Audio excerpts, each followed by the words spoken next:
Finance की field में जिसमें हर दिन कुछ नया हो रहा है, उसमें टाइम कैसे निकालते हैं आप कि लिख सकें? जब आपके अंदर कुछ करने का होता है, आप टाइम अपने आप मैनेज होता है, आपको कुछ एफर्ट्स करने की जरूरत नहीं है। पेरेंट्स अपने बच्चों के पैशंस को उतने सीरियसली नहीं लेते। नहीं लेते हैं। लेकिन नहीं, पढ़ाई करो, फोकस पढ़ाई पे रहना चाहिए। मेरे फादर ने मुझे हमेशा मतलब बचपन से ही बोला, बेटा फर्स्ट डिजर्व देन डिजायर। उनका ये कहना इसलिए था कि आप कोई अनयूजुअल डिमांड सामने मत रखो। वो इसलिए कि अगर आप कोई चीज़ के लायक हो तो आपको वो चीज़ जरूर मिलेगी, आपको अपनी मेहनत से मिलेगी। ये जो लाइफ मंत्रास हैं जो आपने इसमें मेंशन किए हैं, ये कहाँ कहाँ से आपने सुने, कहाँ कहाँ से आपने सीखे? तो मुझे लगता है कि मतलब वो हम सब जानते हैं, हम बचपन से सीखते आ रहे हैं, हमारे पेरेंट्स हमें बचपन से बताते आ रहे हैं, हमारे टीचर्स हमें सिखाते हुए आ रहे हैं, लेकिन हम लोग इम्प्लीमेंट प्रॉपरली नहीं करते। Simple living and high thinking कैसे अपने लाइफ में इसको इम्प्लीमेंट कर सकते हैं? मैं आपको एक एग्जांपल देता हूँ। त्रिपुरा के सीएम रह चुके हैं मानिक सरकार, तो वो जाने जाते हैं अपनी सिंप्लिसिटी के लिए। आपके पास सारी फैसिलिटी है, आपके पास सिक्योरिटी है, लेकिन तब भी आप सिंपल हैं। ये बहुत बड़ी बात है, बहुत बड़ी बात है। ये बहुत बड़ी बात है। नहीं तो आप देखेंगे आजकल लोग अपनी जो पोजीशन होती है उसका फ़ायदा उठाते हैं। क्या लाइफ में आप और भी कोई लोग हैं जिन्होंने आपको इन्फ्लुएंस किया हो, आपको इम्पैक्ट किया हो? तो मैंने उनके बारे में मेंशन भी किया है, रतन टाटा सर। तो रतन टाटा सर के बारे में अगर आप जानेंगे तो he is a best example of dedication. के मन में एक डेडिकेशन था कि मुझे लोगों के लिए कुछ करना है, मिडिल क्लास फैमिली के लिए कुछ करना है। डेडिकेशन है तो सब कुछ पॉसिबल है। ये आपके लाइफ का एक और मंत्र है। ये मेरी लाइफ का मंत्र है, मैं इसको फॉलो करता हूँ।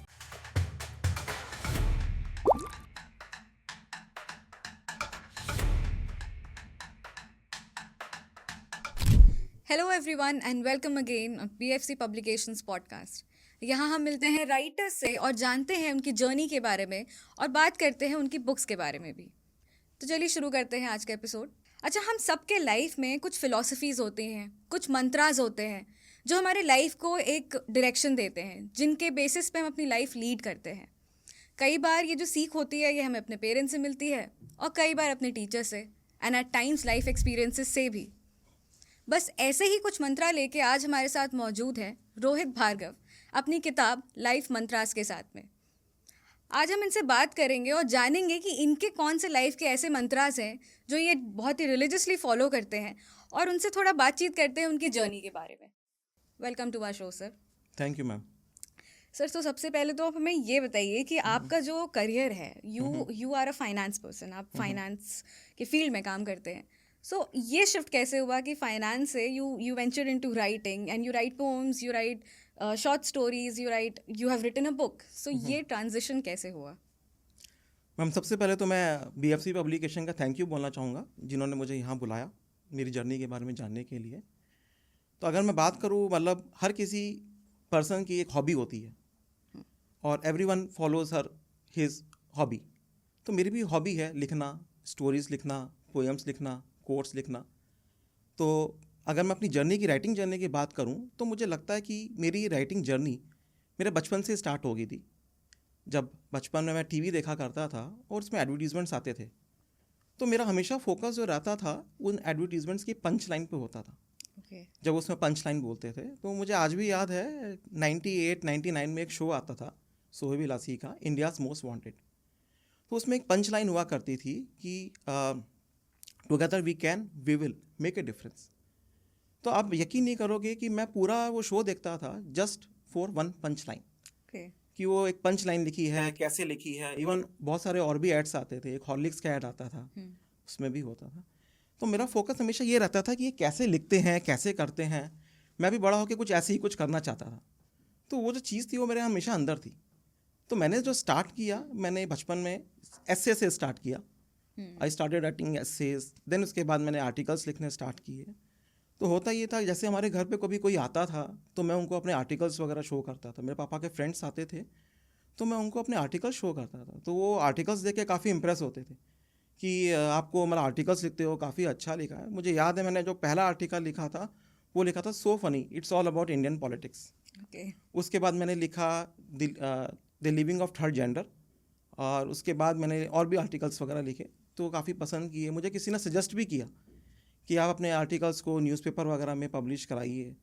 तो मेरे को याद है मैंने उस समय एक लेटर भी लिखा था टाइम्स ऑफ इंडिया को, और मैंने अपना आर्टिकल भेजे थे उसको। तो वहाँ से मेरे को एक अप्रिशिएशन लेटर आया था ओके। हाँ, साथ में मेरे को मतलब ये भी उन्होंने एडवाइस किया था कि हमारा एक लोकल न्यूज़पेपर पब्लिश होता है, वेडनेसडे टाइम्स, आप वहाँ जाइए, वहाँ आप अपने आर्टिकल्स दीजिए, हम उसको पब्लिश करेंगे। बट समहाउ मैं वहाँ पर जा नहीं पाया और पब्लिश हो नहीं पाया, बट मेरी वो जर्नी वो ख़त्म नहीं हुई। उसके बाद जो जो भी मेरे मन में होता था मैं लिखता था। अक्सर लोग मतलब साइबर कैफ़े लोग जाते हैं नेट सर्फिंग करने के लिए, उस दौरान मैं जाया करता था साइबर कैफ़ेज़ अपनी स्टोरीज़ लिखने के लिए, और मैं उनको बोलता था कि भैया ये फ़ोल्डर मेरा है, इसको आप डिलीट मत करना। ओके। तो मतलब मेरे को लगता था कि जो मेरे मन में है बस लिखना चाहिए, तो मैं वो लिखता था। तो अगर आपके अंदर पैशन है, जील है, तो आप कर सकते हैं, ट्रू। और टाइम भी निकल जाता है उसके लिए, अपने पैशन के लिए। एक्चुअली मेरा नेक्स्ट क्वेश्चन यही होने वाला था कि फाइनेंस की फील्ड में जिसमें हर दिन कुछ नया हो रहा है, उसमें टाइम कैसे निकालते हैं आप कि लिख सकें? उसमें मैम होता यही है, मेरे को इवन हर कोई यही पूछ रहा है, मेरे ऑफिस में भी लोग मुझे यही पूछते हैं कि रोहित आप टाइम कैसे मैनेज करते हो। तो मैं उनको हमेशा ये बोलता हूँ कि जब आपके अंदर कुछ करने का होता है, आप टाइम अपने आप मैनेज होता है, आपको कुछ एफर्ट्स करने की ज़रूरत नहीं है। मैं मॉर्निंग में उठता हूँ, आप यकीन नहीं करेंगे, सबसे पहले मैं 1 आवर लिखता हूँ जो भी मेरे मन में होता है, या फिर मेरी जो स्टोरीज जो पाइपलाइन में है मैं लिख रहा हूँ, मैं वो लिखता हूँ। कभी कभी रात को ऐसा भी होता है मैं रात को 2 बजे अपने मोबाइल पे लिखता हूँ। ओके। या कभी कभी ऐसा होता है कि मैं रास्ते में जा रहा हूँ, गाड़ी ड्राइव कर रहा हूँ, सडनली मेरे माइंड में कोई थॉट्स आया, तो मैं गाड़ी साइड में पार्क करके लिखता हूँ। जनरली ऐसा मेरे साथ होता है, मैंने बहुत सारी पोएम्स ऐसी ही लिखी हैं। तो ये डेडिकेशन ही है जिस वजह से आप इतने इतने जीनियसली लिखते डेडिकेशन हैं। है तो सब कुछ पॉसिबल है। ये आपके लाइफ का एक और मंत्र है। ये मेरी लाइफ का मंत्र है, मैं इसको फॉलो करता हूँ। ओके।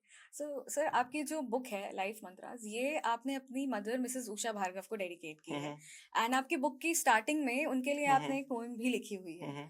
सो आप हमें अपने बॉन्ड के बारे में बताएंगे अपनी मदर के साथ में, और क्या उनके भी जो लाइफ के जो वैल्यूज थे, उनके जो लाइफ के मंत्रास थे, क्या उन्होंने आपके लाइफ के मंत्रास को कहीं इन्फ्लुएंस किया हो? बिल्कुल मैम, मुझे ऐसा लगता है कि मतलब आज आप जो कुछ भी हैं, अगर आज मैं जिस पोजीशन पे बैठा हूँ, मैं अपने पेरेंट्स की वजह से ही बैठा हूँ। मेरी मदर ने मुझे बहुत मोटिवेट किया। मुझे आज भी याद है कि मेरी मदर हमेशा मेरे को बोलती थी कि आप आगे बढ़ो, हम आपके साथ हैं। तो मैं क्या करता था, जब मैं छोटा था लिखता था, इवन मैंने काफ़ी सारे मतलब पोएम्स लिखे या स्टोरीज़ लिखी, तो सबसे पहले जो एविड लिसनर्स होती थी वो मेरी मदर होती थी। वो मेरी स्टोरी सुनती थी, मुझे बताती थी ऐसा नहीं ऐसा करो। तो मैंने उनको बताया कि मतलब मेरी जो बुक्स हैं वो ऑनलाइन प्लेटफॉर्म पे अवेलेबल हैं। तो वो मुझे बोलती थी हमेशा कि नई बुक मतलब जो है उसको वो पेपर बैक होनी चाहिए। तो मतलब अगर हाथ में हो उसका पढ़ने का मज़ा ही अलग होता है। तो मैं यही करता था, मैं स्टोरीज़ लिखता था, उन्हें बताता था, वो सुनती थी, मोटिवेट करती थी। वो हमेशा कहती थी कि हमेशा लाइफ में आगे की सोचनी चाहिए। आप यकीन नहीं करोगे कि वो 60 की एज में भी वो मुझसे बात करती थी कि मुझे गाड़ी चलाना सिखा दो। जब हमने उनको बोला कि आपका लाइसेंस नहीं बन पाएगा, तो वो कहती थी कोई बात नहीं, आप मुझे सिखा दो। क्योंकि वो हमेशा कहती थी कि आदमी को इंडिपेंडेंट होना चाहिए लाइफ में, किसी पे डिपेंडेंट नहीं होना चाहिए। तो जो इनिशियल लर्निंग्स हैं मुझे वहीं से मिली। आई थिंक वो जो एक पुश मिला आपको, वो आपकी पुश मदर से मिला ही मेरे मिला। को, मेरी मदर से मिला। वो हमेशा से मतलब यही बोलती थी कि बस जो आपके मन में है वो हमेशा करो, अपने आप को रोको नहीं। तो मैंने भी अपने आप को रोका नहीं, जो मेरे मन में आया मैंने वो किया। ये काफ़ी बहुत प्यारी बात है, क्योंकि कई बार होता है कि पेरेंट्स अपने बच्चों के पैशंस को उतने सीरियसली नहीं लेते। नहीं लेते हैं। लेकिन नहीं, पढ़ाई करो, फोकस पढ़ाई पे रहना चाहिए। पैशंस को वो कहते हैं उसको हॉबी रहने दो, बट ठीक है, but just let it be your hobby, इसके आगे कुछ ज़्यादा करने की ज़रूरत नहीं है। But that's a very nice thing कि आपकी मदर ने आपको इनिशियल लेवल से इवन हमेशा मैंने जो सपोर्ट किया। पोएम लिखी है इट्स मॉम टच, मैं आपको बताऊं, जब मैं 6 साल का था तो मैंने वही सब लिखा है जो मेरे साथ हुआ है। कि जैसे मैं मॉर्निंग में उठता था, मम्मी कहती थी बेटा आप अपना माउथ वॉश कर लो, मैं करता था। लेकिन मैं ये नोटिस करता था कि मैंने अपना माउथ वॉश फेस वॉश किया तो मतलब मेरी आंखें खुलती ही नहीं थी। जब तक कि मेरी मम्मी अपने हाथों से मेरी आंखें धोती नहीं थी, वो खुलती नहीं थी। मुझे ऐसा लगता था कि मेरी मम्मी के हाथों में जादू है। इवन आपको यकीन नहीं होगा कि मैं जब 15-16 साल का था, मुझे तब तक यही लगता था कि मेरी मम्मी के हाथों में वो जादू है, कि वो मेरे फेस पे हाथ लगती हैं और मतलब मेरी आंखें एकदम खुल जाती हैं, एकदम रेडी रहता हूँ। अदरवाइज़ मैं हमेशा सोया सोया फील करता था स्कूल जाते समय। और जब वो मेरे को तैयार करती थी बचपन में, तो मतलब मेरे को लगता था कि मतलब वो कपड़े मेरे को पहने हुए अच्छे लगते नहीं थे जब तक कि वो अपने हाथों से मतलब मेरी शर्ट टग नहीं कर दें, जब तक मेरे अपने हाथों से मेरा मतलब मेरे बालों के अंदर अपने फिंगर्स रोल आउट नहीं करें। जब वो मुझे पढ़ाया करती थी, मुझे चीज़ मतलब तभी समझ में आती थी जब वो मेरे साथ बैठती थी। अदरवाइज वो बोल दें कि आप पढ़ लो और मैं पढ़ता था, मुझे कुछ समझ में नहीं आता था। मुझे ऐसा लगता था कि मेरी मम्मी को बहुत नॉलेजेबल है, मतलब मेरी मम्मी को सब कुछ आता है। उस समय मेरी फीलिंग ये थी कि अगर वो नहीं तो कुछ नहीं, मुझे ऐसा फील होता था। तो मैंने वही अपनी पोएम में लिखा है, और वो पोएम मैंने अपनी मम्मी को डेडिकेट की है, इट्स मॉम टच। और काफ़ी लोगों ने उस पोएम को पसंद भी किया है। लोग जब बुक पढ़ते हैं और वो फर्स्ट पोएम आती है जो मैंने अपनी मदर को डेडिकेट की है, तो मुझे लगता है कि उन्हें भी शायद अपना बचपन याद आता है, उन्हें वो दिन याद आते हैं कि मतलब जो हमारी मम्मी हमारे साथ ऐसे ऐसा करती थी। बाकी बड़े होने के बाद मतलब सिर्फ याद ही रह जाती हैं, हम सिर्फ याद ही कर पाते हैं कि हाँ ऐसा हो। तभी तो हम लोग अपनी माँ से ही प्यार करते हैं। बिल्कुल। मेरे फादर, मुझे याद है, मतलब मेरे फादर भी हमेशा से कहा करते हैं कि फर्स्ट डिजर्व देन डिज़ायर। अब देखते हैं बच्चों की कई बार यूजुअल अनयूजुअल डिमांड्स होती हैं कि मुझे ये चाहिए, मुझे वो चाहिए। ऑल्दो मतलब पेरेंट्स बहुत कोशिश करते हैं अपनी तरफ से कि मैं उन डिमांड्स को पूरी करूं, बट मेरे फादर ने मुझे हमेशा मतलब बचपन से ही बोला, बेटा फर्स्ट डिजर्व देन डिज़ायर। उनका ये कहना इसलिए था कि आप कोई अनयूजुअल डिमांड सामने मत रखो। वो इसलिए कि अगर आप कोई चीज़ के लायक हो तो आपको वो चीज़ ज़रूर मिलेगी, आपको अपनी मेहनत से मिलेगी। Very true. इवन वो मुझे आज भी ये कहते हैं कि लाइफ में आप सक्सेसफुल नहीं हो सकते जब तक कि आपकी लाइफ में चैलेंजेस नहीं आएंगे। तो चैलेंजेस और ऑब्स्टिकल्स नहीं लेना, आपको आगे बढ़ना है। चैलेंजेस जो है लाइफ में ऑब्स्टिकल्स नहीं है। तो मैं आज भी उनके मंत्रास को फॉलो करता हूँ जो उन्होंने मुझे सिखाया, और वही सब मैंने अपनी बुक्स में भी लिखा। और आपके बुक का जो सबटाइटल है the gateway of success, the gateway of success, so I think ये कहीं ना कहीं इन्हीं सारी बातों से वो इन्हीं influence सब बातों हुआ। को डिनोट करता है। क्योंकि मुझे लगता है कि जितनी भी बातें हैं जो मैंने अपनी बुक में लिखी हैं, जितने भी मंत्रास मैंने अपनी बुक्स में लिखे हैं, तो मुझे लगता है कि मतलब वो हम सब जानते हैं, हम बचपन से सीखते आ रहे हैं, हमारे पेरेंट्स हमें बचपन से बताते आ रहे हैं, हमारे टीचर्स हमें सिखाते हुए आ रहे हैं, लेकिन हम लोग इम्प्लीमेंट प्रॉपरली नहीं करते हैं। तो जो यहाँ पे मेन फोकस है वो लोगों को इम्प्लीमेंट करना सीखना चाहिए। आप एक्चुअली हमें थोड़ा अपनी बुक के बारे में और बताएंगे एग्जैक्टली ये कि कहाँ कहाँ से ये जो लाइफ मंत्रास हैं जो आपने इसमें मेंशन किए हैं, ये कहाँ कहाँ से आपने सुने, कहाँ कहाँ से आपने सीखे, कैसे इनको एक बुक में कंपाइल किया एक जगह। मैंने जो बुक में मंत्रास मेंशन किए हैं बेसिकली वो लाइफ प्रिंसिपल्स हैं जो हम सभी को फॉलो करने चाहिए। और मैं आपको अगर एग्जांपल दूं, मैं खुद का एग्जांपल दूं, तो मैं जब बचपन में स्कूल जाया करता था, जैसे मैं घर से रेडी होके जाता था, टाई प्रॉपरली लगी होती थी, और मैं वैसा का वैसा ही आफ्टरनून में भी आया करता था।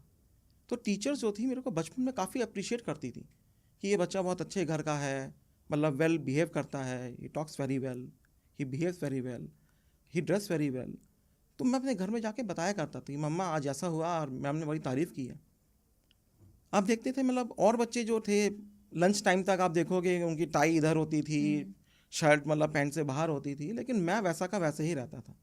क्योंकि मुझे हमेशा से लगता था कि नहीं, you have to behave well, you have to be in discipline, you have to follow punctuality, आपको हमेशा हर जगह टाइम से पहुंचना है। तो मैं उन सब चीज़ों को हमेशा फॉलो करता था अपनी लाइफ में, तो वही चीज़ आगे तक रही। इवन आज भी मुझे लगता है कि अगर आपको कहीं जाना है तो आप बिफोर टाइम जाइए, अगर आपको कहीं मतलब कहीं किसी आप गैदरिंग में बैठे हैं तो you have to behave well. तो वो सब चीज़ आपके अंदर अपने आप आ जाती हैं जब आप उसको करते जाते हैं, कंटिन्यूस एफर्ट्स करते रहते हैं, तो वो चीज़ें आपके अंदर आती हैं। तो वही सब चीज़ें मतलब मैंने अपनी बुक्स में भी लिखी हैं कि लोग, मैंने देखा कि आजकल लोग जानते तो सब कुछ है, ज्ञान सबको मालूम है, सबको सब कुछ ही आती है, लेकिन कोई प्रॉपरली इम्प्लीमेंट नहीं कर रहा है। तो मुझे लगता है कि यंग जनरेशन अगर इस बुक को पढ़े, life Mantra the gateway of success, तो मुझे लगता है कि वो लाइफ में सक्सेसफुल हो जाएंगे या हो सकते हैं। तो मैंने अपनी बुक में पंच लाइन से स्टार्टिंग की है। मैंने उसमें लिखा है, some rules to follow, nasty habits to hide, a long journey of practice, mantras to avoid, makes life beautiful, calm and precise, follow life mantras to get success in life. तो मैंने ये मतलब पंच लाइन यही सोच के लिखा है कि अगर आप कुछ करोगे, एफर्ट्स करोगे, आपको चेंज करने की अपने अंदर रिक्वायरमेंट है, आप चेंज करेंगे तो वो चेंजेस आपके अंदर आएंगे। जब वो चेंजेस आपके अंदर आएंगे तो आप फर्स्ट स्टेप उठाएंगे सक्सेस की तरफ। बेसिकली अपनी जितनी भी बुरी हैबिट्स हैं, जब हमने Right. जिस दिन डिसाइड कर लिया कि हम अब इन हैबिट्स को छोड़ेंगे, अच्छी एक लाइफस्टाइल लीड करेंगे, अच्छे डिसिप्लिन के साथ रहेंगे, I think that is the day जब आपका सक्सेस की जर्नी शुरू हो जाती है। बिल्कुल, मुझे ऐसी लगता है। ओके तो सर, आपने अपनी बुक में जितने मंत्रास लिखे हैं उनमें से एक मंत्र जो अगर आप बताना चाहें कि ये आपका पर्सनल फेवरेट ना कह के बट अ मंत्र जो आप एक्चुअली फुली एकदम फॉलो करते हैं कि you live by those words, ऐसा कौन सा एक मंत्र होगा? बचपन से मतलब एक चीज़ है जो मैंने अपने अंदर नोटिस की है, और इवन जो लोग मेरे को जानते हैं वो लोग भी आपको बता सकते होंगे कि मैंने हमेशा जो है ना चैलेंजेस को एक्सेप्ट किया लाइफ में। तो मैंने अपनी बुक में एक मंत्रा मेंशन किया है, accept challenges to get success. तो इसका मतलब क्या है कि आपको चैलेंज एक्सेप्ट करने हैं तभी आप सक्सेसफुल हो सकते हैं। सबसे पहले you have to understand what is challenge. आपका एक कंफर्ट जोन होता है, जब आप उस कंफर्ट जोन से बाहर आते हैं तो चीज़ें आपके लिए डिफ़िकल्ट हो जाती हैं।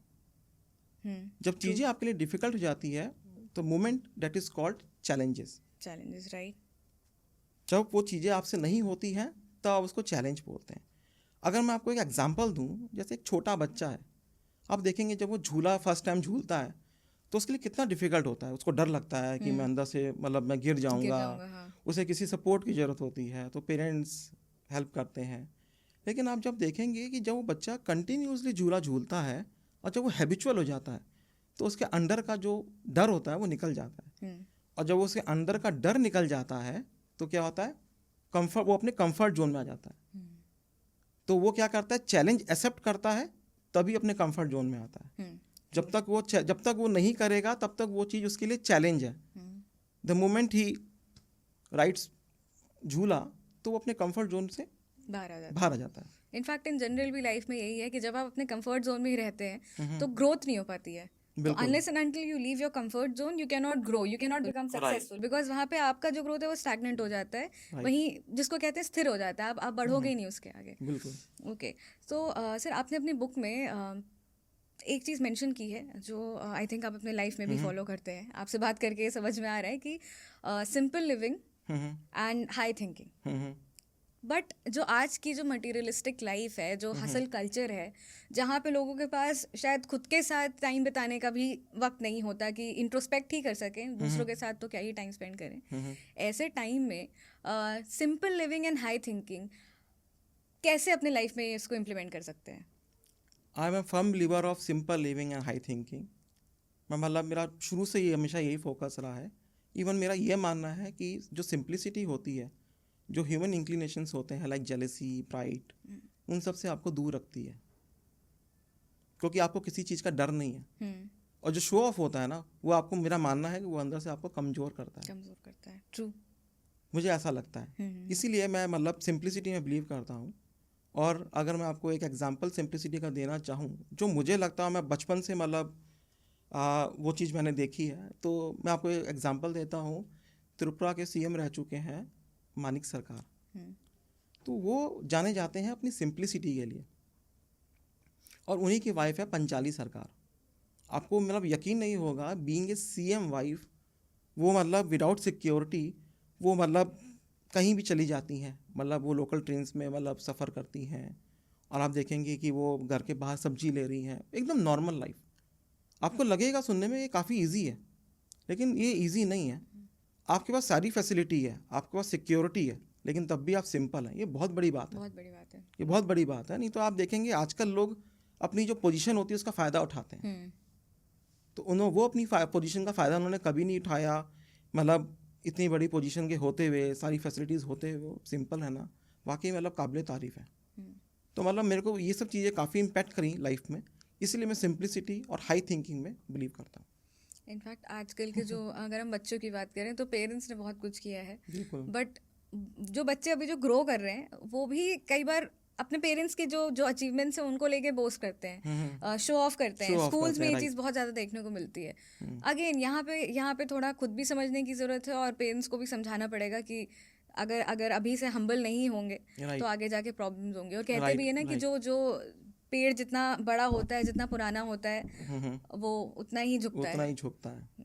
तो अगर आप लाइफ में सिंपल रहेंगे तो मुझे लगता है कि मतलब आपके मन में कभी रहेगा नहीं कि हाँ मुझे कुछ करना है। सिंप्लिसिटी मतलब मुझे लगता है आपको मतलब आगे लेके जाती है लाइफ में। ट्रू। आपने अपनी बुक में पॉजिटिव थिंकिंग की भी बात की। हाँ।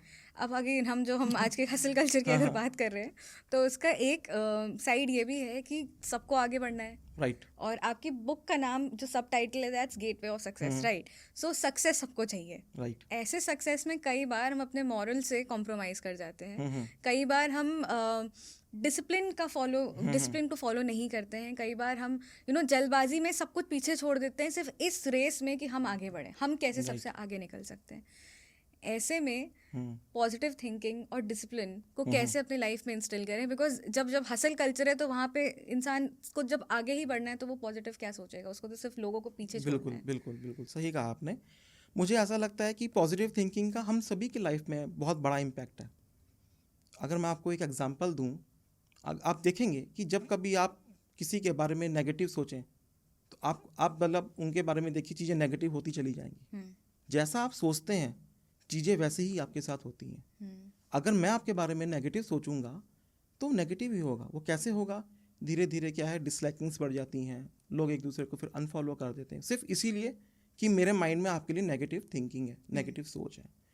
लेकिन जैसे ही मैं आपके बारे में अच्छा सोचूंगा तो आप देखेंगे कि मेरे आपसे रिलेशंस अच्छे होते जाएंगे, हम्म, हम एक दूसरे की हेल्प करेंगे, वो जस्ट इसीलिए कि मैं आपके बारे में अच्छा सोच रहा हूँ। हम्म, एक एग्जांपल मैं आपको और दे सकता हूँ। आप देखेंगे जैसे आजकल लोग मतलब अपने घर के बाहर रहते हैं, बच्चे घर के बाहर जाके रहते हैं, अकेले रहते हैं। आप जब अकेले रहते हैं तो देखिए नेगेटिविटी आपके माइंड में आती है। वो क्यों आती है नेगेटिविटी? क्योंकि आप अपने बारे में गलत सोचते हैं, आपके अंदर Okay. डर होता है, कई बार आप नेगेटिव सोचने लग जाते हैं, तो चीज़ें आपके साथ फिर नेगेटिव होने लग जाती हैं। लेकिन द मोमेंट मतलब आप जैसे अपनी हॉबी की तरफ अपना फोकस करेंगे, आप देखेंगे पल भर में चीज़ें आप नेगेटिव से पॉजिटिव होने लगती हैं, आपके साथ अच्छा होने लगता है, आप अच्छा फील करते हैं। तो ये सब जो है, ये सब हमारे माइंड का गेम है। कहते हैं ना, life is a game. Life is तो ये माइंड का गेम है।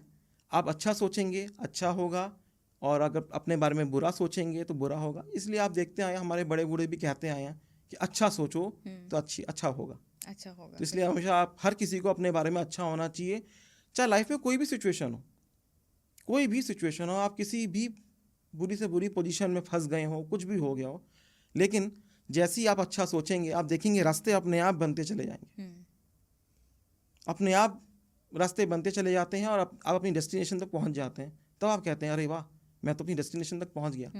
तो ये सब पॉजिटिव थिंकिंग है और कुछ नहीं। जिसको आज के टाइम में एक दूसरा वर्ड मैनिफेस्टेशन भी जिसको कहते हैं, बिल्कुल बिल्कुल, कि अपने लाइफ में पॉजिटिव मैनिफेस्ट करो तो पॉजिटिव ही होगा. पॉजिटिव ही होगा। Okay, so moving on. क्या आप हमने अभी जाना कि आपके मदर के साथ में, आपके पेरेंट्स के साथ में आपका एक equation, it's a very beautiful equation, and उन्होंने शुरू से आपको मोटिवेट किया. इसके अलावा क्या लाइफ में आप और भी कोई लोग हैं जिन्होंने आपको इन्फ्लुएंस किया हो, आपको इम्पैक्ट किया हो, जिनको देख के आपने सोचा हो कि ओके हाँ, ये these are very good people, and इनके जो लाइफ के मंत्राज हैं, इनकी जो द वे ऑफ लिविंग है, आई विश मैं कहीं ना कहीं इसको इंस्टिल कर पाता है, and that would make me a better person. तो क्या ऐसे कोई लोग हैं आपकी लाइफ बिल्कुल, में? मुझे ऐसा लगता है कि सभी की लाइफ में कोई ना कोई इंस्पिरेशन ज़रूर होता है। तो अगर मैंने अपनी बुक की बात करूँ, मैंने उनके बारे में मेंशन भी किया है, रतन टाटा सर। तो रतन टाटा सर के बारे में अगर आप जानेंगे तो he is a best example of dedication. तो उनसे बड़ा मेरे को लगता नहीं है कि कोई डेडिकेटेड होगा। जब उनकी नैनो 2008 में आई थी तो वो वेस्ट बंगाल से गुजरात शिफ्ट हुई। क्यों? क्योंकि उनको प्रोटेस्ट किया गया, लेकिन उन्होंने छोड़ा नहीं। वो बहुत बड़ा प्रोजेक्ट था, आपने देखा उसको गुजरात शिफ्ट करना भी इतना ईजी नहीं था। लेकिन उनके मन में एक डेडिकेशन था कि मुझे लोगों के लिए कुछ करना है, मिडिल क्लास फैमिली के लिए कुछ करना है। तो उन्होंने वो किया। उसके लिए काफ़ी R&D हुई। जब नैनो आई थी तो काफ़ी सारी R&D हुई। तो वो एक उनके डेडिकेशन को दिखाता है। और दूसरा जो मेरे को मतलब काफ़ी ज़्यादा मोटिवेट करते हैं वो है एलन मस्क। एलन मस्क अपनी सोच के लिए मेरे को काफ़ी अच्छे लगते हैं। उनकी सोच काफ़ी हाई लेवल की है। मुझे ऐसा लगता है कि जैसे एलन मस्क ऐसा सोचते हैं कि जो आप सोच सकते हैं वो आप कर सकते हैं। इंसान जो सोचता है वो कर सकता है। ये मुझे लगता है एलन मस्क ने ही हमें सिखाया। उनके काफ़ी सारे प्रोजेक्ट्स हैं। अभी भी मैं न्यूज़पेपर पढ़ रहा था अभी 2 दिन पहले, तो हाइपर लूप प्रोजेक्ट्स के बारे में, इंडिया में भी शायद वो आने वाला है। तो मतलब वो उन्हीं की सोच है कि ऐसे ऐसे प्रोजेक्ट्स भी हो सकते हैं। वो तो इवन मंगल पे घर बसाने की बात करते हैं, इंसान भेजने की बात करते हैं। तो वो उनकी सोच है, लेकिन वो काफ़ी पॉजिटिव है। तो पॉजिटिविटी जब आप कुछ करने की रखते हैं विद पॉजिटिव माइंड्स, तो एलन मस्क ने मुझे लगता है ये सिखाया कि आप कुछ भी कर सकते हैं लाइफ में। कुछ भी इम्पॉसिबल नहीं है। अदरवाइज आप उनके प्रोजेक्ट्स के बारे में सोचेंगे तो आपको लगेगा साइंस फिक्शन मूवी देख रहे हैं। तो वो हमको खुली आंखों से मूवी दिखा देते हैं। लेकिन मतलब सोचने वाली बात ये है कि जो हमें खुली आंखों से सपना दिखाते हैं वो हकीकत में तब्दील हो जाता है या हो सकता है। क्या बात है। तो मतलब ये दोनों मतलब मैं बता नहीं सकता कि मतलब जब भी मैं इनके बारे में पढ़ता हूँ तो मैं अपने आप को मोटिवेटेड फील कर सकता हूँ। और दूसरी चीज़ जो मुझे लगती है हर किसी की लाइफ में PhD होना चाहिए, that is punctuality, hard work, honesty and discipline. Okay. अगर ये आपकी लाइफ में नहीं है तो मुझे लगता है आप कुछ नहीं कर सकते हैं। अगर आप पंक्चुअल है, मैं आपको एक एग्जांपल देता हूँ। अगर आपको किसी मीटिंग में जाना है, 4 बजे का टाइम है, तो आप किस टाइम पहुँचेंगे? Exact 4 PM, 4 PM, before 4 PM या after 4 PM? Before 4 PM। Before 4 PM आप इसलिए पहुँचेंगे कि आप जब आप टाइम से पहुँचेंगे तो आपके मन में कोई स्ट्रेस नहीं रहेगा। आप प्रिपरेशन कर सकते हैं, तैयार हो सकते हैं। लेकिन जैसे ही आप लेट पहुँचेंगे किसी जगह, आप देखेंगे आप स्ट्रेसफुल हो जाते हैं, स्ट्रेस आपके माइंड में आ जाता है, और स्ट्रेस आपके मन में डिप्रेशन लेके आता है। तो अगर Doubts आपको लेके आता है। अगर आपको डिप्रेशन या इन सब चीज़ों से बचना है तो आपको ऑनेस्टी, पंक्चुअलिटी, हार्डवर्क और डिसिप्लिन अपनी लाइफ में फॉलो करना ही होगा। That is most important. In fact exams में भी होता है कि बोला बिल्कुल। जाता है, मतलब स्टूडेंट्स को क्या लगता है कि जल्दी क्यों बुला रहे हो, 1 बजे से एग्जाम है, हम 1 बजे पहुंचेंगे या फिर 10 मिनट पहले पहुंचेंगे। आधे घंटे पहले बुलाने का रीज़न यही है कि तुम आराम से बैठो, बिल्कुल। काम योर सेल्फ, बिल्कुल एडजस्ट हो जाओ कि तुम एग्जामिनेशन सेंटर में आ चुके हो, आधे घंटे बाद तुम्हें एग्जाम देना है अब। बिल्कुल। मुझे ऐसा लगता है कि ये वो मंत्राज हैं जो सुनने में काफ़ी ईजी लगते हैं कि you have to be discipline, लेकिन उसका लाइफ में बहुत इम्पैक्ट है। मतलब हम देखेंगे स्टार्टिंग से लेके एंड तक एवरीवन इज डिसिप्लिन। आपको अगर आप जैसे आप if you are a working professional, school going children, office professional, teacher, आप कोई भी हो, किसी भी प्रोफेशन में हो, अगर आपकी लाइफ में डिसिप्लिन नहीं है तो मुझे लगता है कुछ भी नहीं है। अगर आप ऑफिस टाइम पे नहीं आएंगे, क्या आपको लगता है आप अपना काम खत्म कर पाएंगे टाइमली? नहीं, बिल्कुल नहीं। तो जैसे जो लोग कहते हैं हम ओवर टाइम करते हैं, क्यों बोला जाता है कि आप क्योंकि ओवर आप टाइम time क्यों पे कर नहीं रहे आए, हैं? इसलिए हाँ, overtime आप करना टाइम पड़ पे रहा है। नहीं आए, या अगर आपका 8 आवर्स 9 आवर्स का जॉब है, आप देखेंगे आप उसमें एक्स्ट्रा ब्रेक्स ले रहे हैं, ठीक है। तो अगर मुझे लगता है कि आपको इन सब चीज़ों की ज़रूरत नहीं है। आप बाहर की कंट्रीज़ में देखेंगे अगर 8 आवर्स की जॉब है तो 8 आवर्स ही काम करते हैं। क्यों? वो इसीलिए करते हैं क्योंकि वो डिसिप्लिन फॉलो करते हैं। अगर 15 मिनट्स का लंच ब्रेक है तो 15 मिनट्स में लंच फिनिश करके वो अपनी सीट पे आ जाते हैं, लेकिन एग्जैक्टली 5 PM निकल जाते हैं। लेकिन इंडिया में ऐसा नहीं है, लोग चीज़ों को कैजुअल लेते हैं कि नहीं यार 15 मिनट्स का ब्रेक है, लेट इट बी 30 मिनट्स। तो मुझे ऐसा लगता है कि अगर आप लोग अपनी लाइफ में डिसिप्लिन रहेंगे, पंक्चुअलिटी फॉलो करेंगे, तो कुछ एक्स्ट्रा करने की ज़रूरत नहीं है। जितना टाइम है दैट इज़ सफिशेंट। आप खुद को समय दे सकते हैं, आप अपनी फैमिली को समय दे सकते हैं। Sir, if you don't mind me asking, जो आपने भी ये वर्क लाइफ बैलेंस की जो बात करी है, इसका एक साइड तो ये है कि क्योंकि लोग पंक्चुअल नहीं है, इस वजह से उनको एक्स्ट्रा ओवर टाइम करना पड़ता है। बट दूसरा साइड ये भी है कि शायद लोग कैजुअल इसलिए हैं क्योंकि उनको पता है कि उनसे कंपनी उनको ओवर टाइम करवाने ही वाली है, तो दे लाइक हम अपने पेस पे करेंगे। तो आई थिंक ये तो दोनों तरफ से चलता है ना, मतलब नहीं मैम, यहाँ पे। ऐसा नहीं है। वो एक्चुअली ये सब हमारे अंदर आ चुका है। ओके। आप फॉरेन में जाके देखिए कि मतलब वो लोग, उनकी मॉर्निंग स्टार्ट हो जाती है अर्ली मॉर्निंग। वो लोग 8 बजे ऑफिस पहुंच जाते हैं, अपना काम करते हैं, 5 बजे निकल जाते हैं। तो वो इसीलिए है क्योंकि उनके माइंड में रहता है कि मुझे अपना वर्क फिनिश करना है टाइमली और घर जाना है, मुझे अपनी फैमिली को टाइम देना है, वीकेंड्स पे काम नहीं करना। लेकिन इंडिया में मैंने देखा कि वो सब चीज़ें हमारे अंदर आ चुकी हैं। कैजुअलिटी जो है, हाँ, हम लोग, हमारा जो एटीट्यूड है towards work, towards our profession, वो कैजुअल होता जा रहा है। वो इसीलिए हम डिफ़िकल्टी फेस करते हैं लाइफ में। अगर हम लोग पंक्चुअल हो जाएं, टाइमली आएँ, टाइमली जाएं और ऑनेस्टी से अपना काम करें, जो मैंने बोला कि ऑनेस्टी, हार्ड वर्क होना चाहिए, तो अगर हम लोग ऑनेस्टी अपनी लाइफ में लेके आए तो मुझे रिक्वायरमेंट ही नहीं लगती है कि आपको एक्स्ट्रा टाइम देने की ज़रूरत है या एक्स्ट्रा करने की ज़रूरत है, या आपको कहा जा रहा है।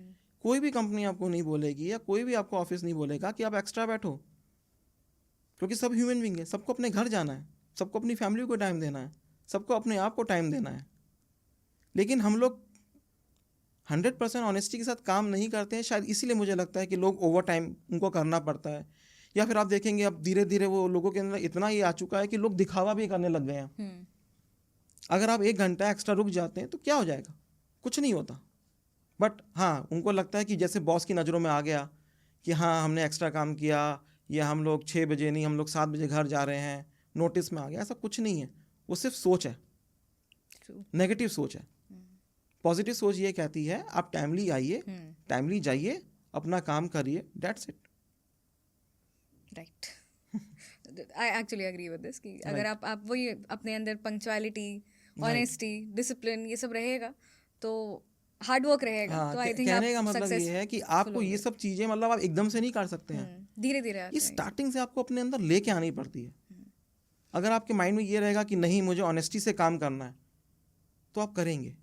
और जैसे ही आपको लगेगा नहीं यार कौन देख रहा है कि मैंने ऑनेस्टी से काम किया है नहीं किया, तो वो आप अपने आप को डिसीव कर रहे हैं। आप किसी और को डिसीव नहीं कर रहे हैं, आप खुद को डिसीव कर रहे हैं। रिसीव कर रहे हैं। तो ये जब जब भी आप कोई काम करें तो ये आपके माइंड में होना चाहिए कि मुझे ऑनेस्टी से काम करना है।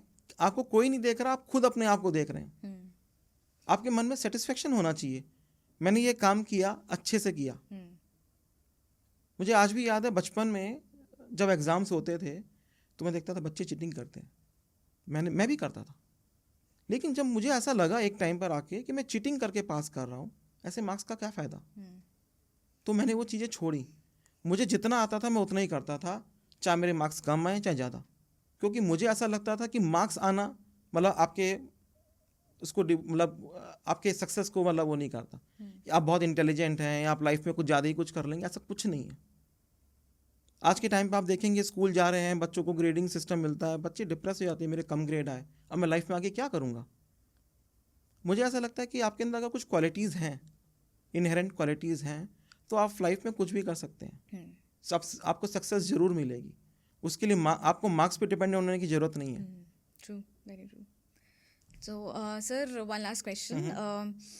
आपके अपने खुद के लाइफ में आप हमारे अगर व्यूअर्स को बताना चाहें तो ऐसे कौन से कुछ टॉप मंत्रास हैं जो सबको फॉलो करने चाहिए, और जो आपने अपनी बुक में कुछ कोट्स लिखे हैं, तो आप हमें क्या कुछ कोट्स बता सकते हैं जो आपके दिल के बहुत करीब हैं, जो आपको बहुत पसंद हैं, जो बहुत पर्सनल हैं, एंड यू वांट कि everyone should know about them?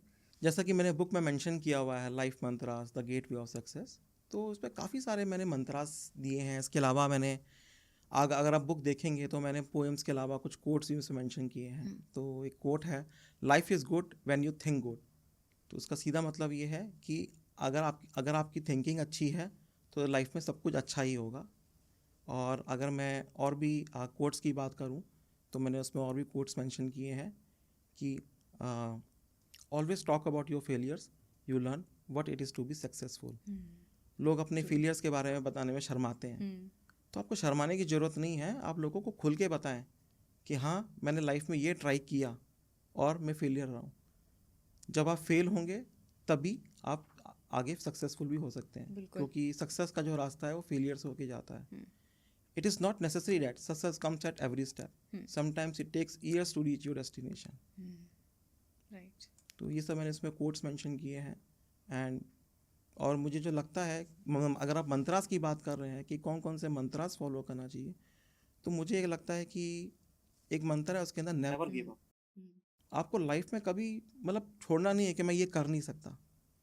आजकल आप लोग देखते हैं कि लोग डिप्रेस हो जाते हैं, स्ट्रेस में आ जाते हैं कि मैं ये कैसे करूँगा। मुझे ऐसा लगता है कि जब तक आप कुछ चीज़ ट्राई नहीं करेंगे तो आप उसको कभी कर भी नहीं सकते। ट्रू है ना। अगर आप कुछ करने की सोचेंगे वो तभी कर पाएंगे, क्योंकि आपके जो अंदर का डर होता है पहले वो ख़त्म होना चाहिए। जब आपके अंदर का डर ख़त्म होता है तो आप क्या हो जाता है, कॉन्फिडेंट। और जब आपके अंदर कॉन्फिडेंस हो जाता है then you are on the way to success. Right, absolutely. मुझे ऐसा लगता है। और जो मुझे लगता है कि लोगों को क्वालिटीज़ के पीछे जाना चाहिए, ना कि लोगों को फॉलो करना चाहिए। आजकल आप देखेंगे कि सोशल मीडिया, फेसबुक, इंस्टाग्राम, लोग देखते हैं कि अच्छी फ़ोटो अच्छी दिखाई दी और लोगों ने फॉलो करना स्टार्ट कर दिया, जबकि मुझे ऐसा लगता है कि ऐसा नहीं होना चाहिए। लोगों को क्वालिटीज़ पहले देखनी चाहिए, लोगों को क्वालिटीज़ को प्रेफर करना चाहिए। ट्रू। अगर मैं आपको इसका भी एक एग्जांपल दूं, आपने देखा होगा या इवन हमारे ग्रंथों और पुराणों में लिखा हुआ है कि जब त्रेता में श्री राम आए तो उनके रूप का जो वर्णन किया गया बहुत ही सुंदर और अच्छा किया गया, गोरा रंग, अच्छा शरीर। लेकिन जब वो द्वापर में विष्णु भगवान आए कृष्ण बन के, तो उनका जो रूप बताया गया सांवला बताया गया। ऐसा क्यों? मुझे ऐसा लगता है कि शायद भगवान यही बताना चाहते थे कि आपको रूप रंग नहीं देखना। अगर आपके अंदर क्वालिटीज़ हैं तो आप अपने सांवले रंग से भी लोगों को अट्रैक्ट कर सकते हैं। ये ऐसा मेरा मानना है कि विष्णु शायद के एक अवतार वामन हाँ भी थे। हाँ, तो वो जो उन्होंने अवतार लिया एक गोरे रंग में, एक सांवले रंग में, शायद मुझे लगता है वो यही बताना चाहते थे कि आपको अपनी क्वालिटीज़ को प्रेफरेंस देनी चाहिए। अगर क्वालिटीज़ हैं तो कुछ भी हो सकता है, आप कुछ भी कर सकते हैं, लोग आपको फॉलो करेंगे, आप जो चाहते हैं वो होगा। ऐसा नहीं कि कोई गोरा है तो लोग उसके पीछे भागेंगे और कोई काला है तो लोग उसके पीछे नहीं भागेंगे। क्वालिटीज़ को प्रेफरेंस दीजिए। और मुझे एक ऐसा लगता है, एक और मंत्रा जो मैंने इसमें मेंशन किया है, मैंने इसमें बताया है एक बुक में, कि आपको सक्सेस के पीछे नहीं भागना। लोग आजकल सक्सेसफुल होना चाहते हैं कि सक्सेस मुझे कैसे मिलेगी। मुझे ऐसा लगता है कि आपको सक्सेस के पीछे भागने की ज़रूरत नहीं है। आप सक्सेस खुद आपके पीछे आएगी if you follow life principles. True. अगर नियम कायदे कानून आप फॉलो करेंगे तो चीज़ें अपने आप होती जाएंगी, आप सक्सेसफुल अपने आप हो जाएंगे। और मुझे ऐसा लगता है कि अगर आपके माइंड में पीस है, सेटिस्फैक्शन है, तो आप सक्सेसफुल हैं। आप देखते हैं कि लोग आजकल क्या बोलते हैं कि मतलब अगर आपके पास पैसा है तो वो क्या करते हैं, पैसा होने का मतलब सक्सेसफुल, आप सक्सेसफुल हैं इससे करते हैं, बट ऐसा है नहीं। आपके पास पीस ऑफ माइंड होना चाहिए, सेटिस्फैक्शन होना चाहिए कि मैं अपनी लाइफ से सेटिस्फाई हूँ। तो मुझे ऐसा लगता है कि अगर आप अपनी लाइफ से सेटिस्फाई हैं तो आप सक्सेसफुल हैं। बिल्कुल। चलिए रोहित जी, आपसे बात करके बहुत अच्छा लगा। एंड जो आपके लाइफ के मंत्राज हैं, आई होप हम सब भी फॉलो कर पाएंगे। एंड बचपन से हमने ये सारे प्रिंसिपल सीखे हैं, सारे मंत्राज सीखे हैं, बट जैसे जैसे हम बड़े होते गए हम इन्हें भूलते जा रहे हैं। सो इट्स इम्पॉर्टेंट कि आप वापस इन मंत्रा से दोबारा जुड़ें, अपने लाइफ में इनको इंस्टिल करें, और शायद उसी से आपके अंदर एक डिसिप्लिन आएगा, एक सिंप्लिसिटी आएगा, आप हार्ड वर्किंग होंगे और उससे आपको सक्सेस भी मिल सकती है। तो बस ये थी हमारी आज की बातचीत रोहित जी से। एंड इनकी बुक लाइफ मंत्रास आपको बीएफसी पब्लिकेशंस की वेबसाइट पे मिल जाएगी। So don't forget to get your copies. And मिलते हैं अगले एपिसोड में। तब तक के लिए हमारे चैनल को लाइक, शेयर और सब्सक्राइब करना ना भूलें।